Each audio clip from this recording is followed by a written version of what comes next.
It's been over 100 days since the Russia-Ukraine conflict started. The U.S. and its allies have imposed unprecedented sanctions on Russia, aiming to squeeze Russia's economy and stop its military operation. Now let's see how these sanctions have worked.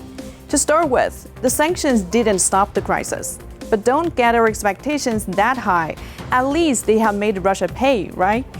According to New York Times, Russia earned what is very likely a record 93 billion euros in revenue from exports of oil, gas, and coal in the first 100 days since the start of the Ukraine crisis. The revenue exceeds what Russia is spending on its military operations, as rising prices more than offset a decline in export volumes. Oil prices have risen around 60% this year alone, and gas is being traded at 13-year high. Meanwhile, the Wall Street Journal reported that traders are getting Russian oil to U.S. market by obscuring its origins.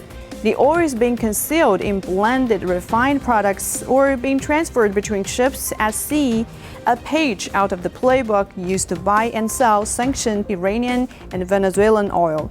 Okay, so the sanctions to target Russian oil and gas revenue does not work so well. But there are other sanctions, such as freezing Russian central bank assets. U.S. President Joe Biden said in March that the sanctions would reduce the ruble to rubble.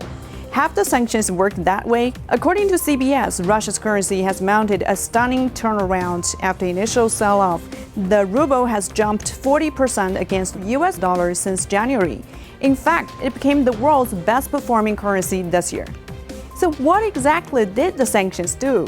According to a Bloomberg report this week, some Biden officials privately expressed concern that rather than dissuade the Kremlin as intended, U.S. sanctions have instead exacerbated inflation, worsened food insecurity, and punished ordinary Russians more than Putin or his allies.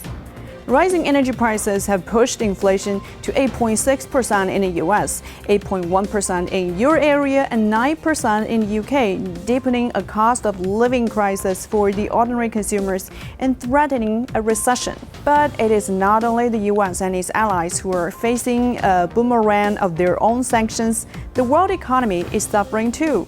For example, soaring food prices have increased the risk of famine, especially in the world's least developed countries. The U.S. always upholds so-called noble causes such as democracy and freedom, but why should countries in Africa and Asia suffer from the sanctions imposed on Russia? For years, U.S. sanctions failed in North Korea, Venezuela, and Iraq, and took a humanitarian toll on ordinary people. And sanctions are not the answer to the Ukraine crisis either. Among the 190-plus UN members, more than 140 didn't take part in sanctions on Russia. Besides its ineffectiveness in stopping the crisis, the negative impact of this round of sanctions is even bigger. It has put the global economy at risk, damaged the trade order, and harmed the well-being of people in various countries.